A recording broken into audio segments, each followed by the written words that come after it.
हर हर महादेव दोस्तों।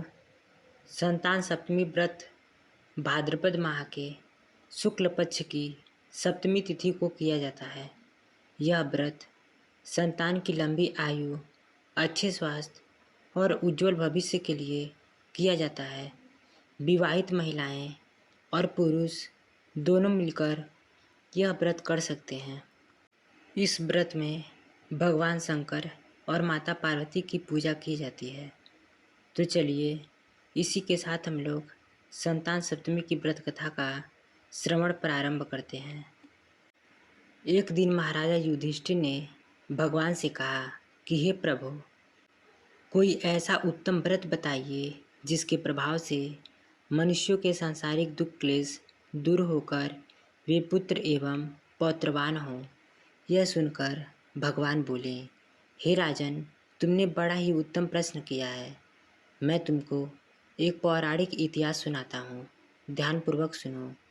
एक समय लोमहर्ष ऋषि ब्रजराज की मथुरापुरी में वसुदेव देवकी के घर गए। ऋषिराज को आया हुआ देखकर दोनों अत्यंत प्रसन्न हुए तथा उनको उत्तम आसन पर बैठाकर उनकी अनेक प्रकार से वंदना तथा सत्कार किया। फिर मुनि के चरणोदक से अपने घर तथा शरीर को पवित्र किया। मुनि प्रसन्न होकर उनकी कथा सुनने लगे। कथा के कहते कहते लोमस ऋषि ने कहा कि हे देवकी, दुष्ट दुराचारी पापी कंस ने तुम्हारे कई पुत्र मार डाले हैं, जिसके कारण तुम्हारा मन अत्यंत दुखी है। इसी प्रकार राजा नहुष की पत्नी चंद्रमुखी भी दुखी रहा करती थी, किंतु उसने संतान सप्तमी का व्रत विधि विधान सहित किया, जिसके प्रताप से उसको संतान का सुख प्राप्त हुआ। यह सुनकर देवकी ने हाथ जोड़कर मुनि से कहा कि हे ऋषिराज, कृपया करके रानी चंद्रमुखी का संपूर्ण वृत्तांत तथा इस व्रत का विधान विस्तार सहित मुझे बताएं, जिससे मैं भी इस दुख से छुटकारा पाऊं। लोमस ऋषि ने कहा, हे देवकी, अयोध्या के राजा नहुष की रानी का नाम चंद्रमुखी था। वह अत्यंत सुंदरी थी। उसी नगर में विष्णुगुप्त नाम का एक ब्राह्मण रहता था। उसकी स्त्री का नाम भद्रमुखी था। वह भी अत्यंत रूपवान सुंदरी थी। रानी और ब्राह्मणी में अत्यंत प्रेम था। एक दिन वे दोनों सरयू नदी में स्नान करने के निमित्त गए। वहाँ उन्होंने देखा कि अन्य बहुत सी स्त्रियाँ सरयू नदी में स्नान करके निर्मल वस्त्र पहनकर एक मंडप में श्री शंकर एवं पार्वती की मूर्ति स्थापित करके उनकी पूजा कर रही हैं। रानी और ब्राह्मणी यह देखकर उस मंडप में गईं और उन स्त्रियों से पूछा, हे बहनियों, यह तुम किस देवता का और किस कारण से पूजन व्रत कर रही हो? यह सुनकर स्त्रियों ने कहा कि हम संतान सप्तमी का व्रत कर रही हैं। अभी हमने शिव पार्वती का पूजन चंदन अक्षत आदि से षोडश उपचार विधि से किया है। यह सब इसी पुनीत व्रत का विधान है। यह सुनकर रानी और ब्राह्मणी ने भी इस व्रत के करने का मन ही मन संकल्प किया और घर वापस लौट आई। ब्राह्मणी भद्रमुखी तो इस व्रत को नियम पूर्वक करती रही, किंतु रानी राजमत के कारण कभी इस व्रत को करती, कभी भूल जाती। कुछ समय के बाद वे दोनों मर गईं। दूसरे जन्म में रानी ने बंदरिया और ब्राह्मणी ने मुर्गी की योनि पाई। इधर ब्राह्मणी मुर्गी की योनि में भी कुछ भी नहीं भूली और भगवान शंकर तथा पार्वती जी का ध्यान करती रही। उधर रानी बंदरिया की योनि में थी तो रानी सब कुछ भूल गईं। थोड़े समय के बाद इन दोनों ने यह देह भी त्याग दिया। अब इनका तीसरा जन्म पुनः मनुष्य योनि में हुआ। उस ब्राह्मणी ने तो एक ब्राह्मण के यहाँ कन्या के रूप में जन्म लिया तथा रानी को एक राजा के यहाँ राजकन्या के रूप में जन्म मिला। उस ब्राह्मण कन्या का नाम भूषणा देवी रखा गया तथा विवाह योग्य होने पर उसका विवाह गोकुल निवासी अग्निभील नामक एक ब्राह्मण से कर दिया गया। भूषणा देवी इतना सुंदर थी कि आभूषण रहित होते हुए भी अत्यंत सुंदर लगती थीं कि कामदेव की पत्नी रति भी उससे सम्मुख ल जाती थी। भूषणा देवी के अत्यंत सुंदर सर्वगुण संपन्न चंद्रमा के समान धर्मवीर, कर्मनिष्ठ, सुशील स्वभाव वाले 8 पुत्र उत्पन्न हुए। यह शिव के व्रत का पुनीत फल था। दूसरी ओर शिव विमुख रानी के गर्भ से कोई पुत्र नहीं हुआ और वह निसंतान दुखी रहने लगी। रानी और ब्राह्मणी में जो प्रीति पहले जन्म में थी वह अब भी बनी हुई थी। रानी जब वृद्धा अवस्था को प्राप्त होने लगी तब उसके एक गूंगा बहरा तथा बुद्धिहीन अल्पायु वाला पुत्र हुआ और वह 9 वर्ष की आयु में इस क्षणभंगुर संसार को छोड़कर चला गया। अब तो रानी पुत्र शोक में अत्यंत दुखी और व्याकुल रहने लगी। दैव योग्य से एक दिन भूषणा देवी ब्राह्मणी रानी के यहाँ अपने सब पुत्रों को लेकर जा पहुँची। रानी का हाल सुनकर उसे बहुत दुख हुआ, किंतु इसमें किसी का क्या वश। कर्म और प्रारब्ध के लिखे को स्वयं ब्रह्मा भी नहीं भेट सकते। रानी कर्मच्युत भी हुई, इसी कारण उसे यह दुख देखना पड़ा। इधर रानी उस ब्राह्मणी के ऐसे वैभव और 8 पुत्रों को देखकर उससे मन ही मन ईर्ष्या करने लगी। तब उसके मन में पाप उत्पन्न हो गया। उस ब्राह्मणी ने रानी का संताप दूर करने के लिए निमित्त अपने 8 पुत्रों रानी के पास छोड़ दिए।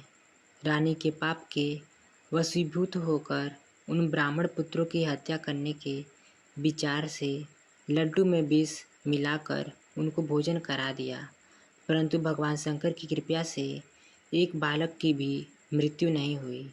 यह देखकर तो रानी अत्यंत आश्चर्यचकित हो गई और इस रहस्य का पता लगाने की मन में ही ठान ली।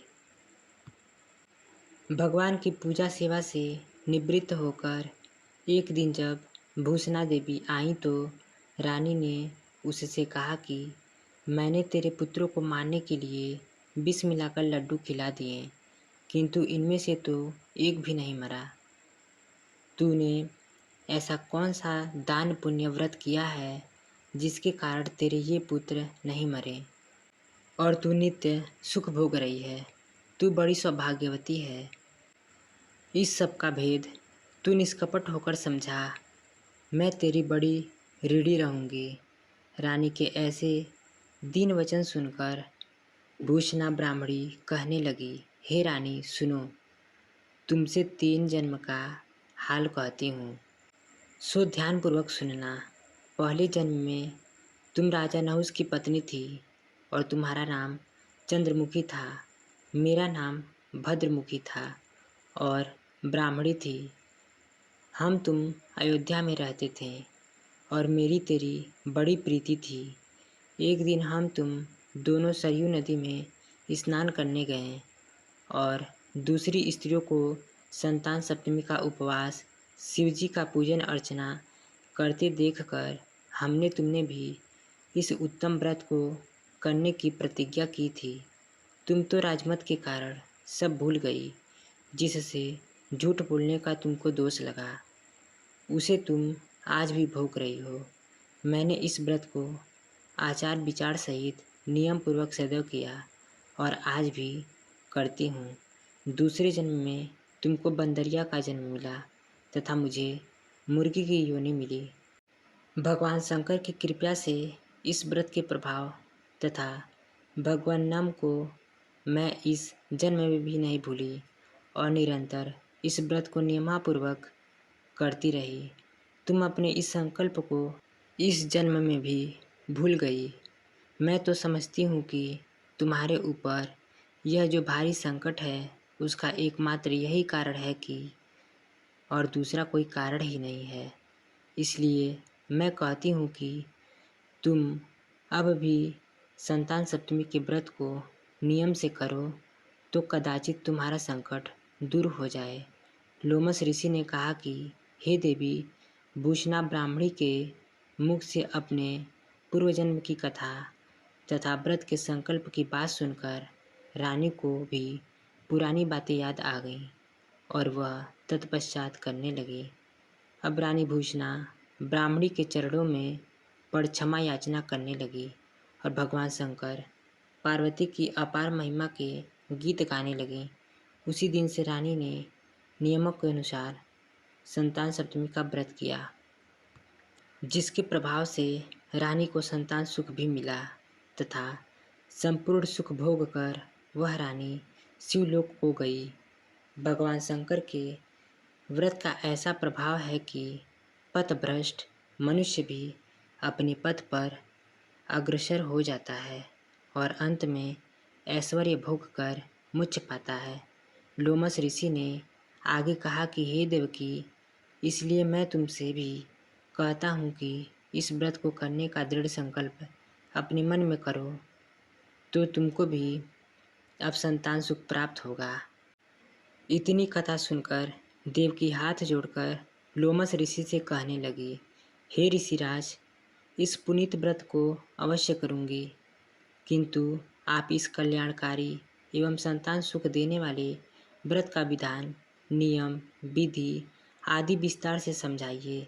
यह सुनकर ऋषि बोले, हे देवकी, यह पुनीत व्रत भादों के महीने की शुक्ल पक्ष की सप्तमी के दिन किया जाता है।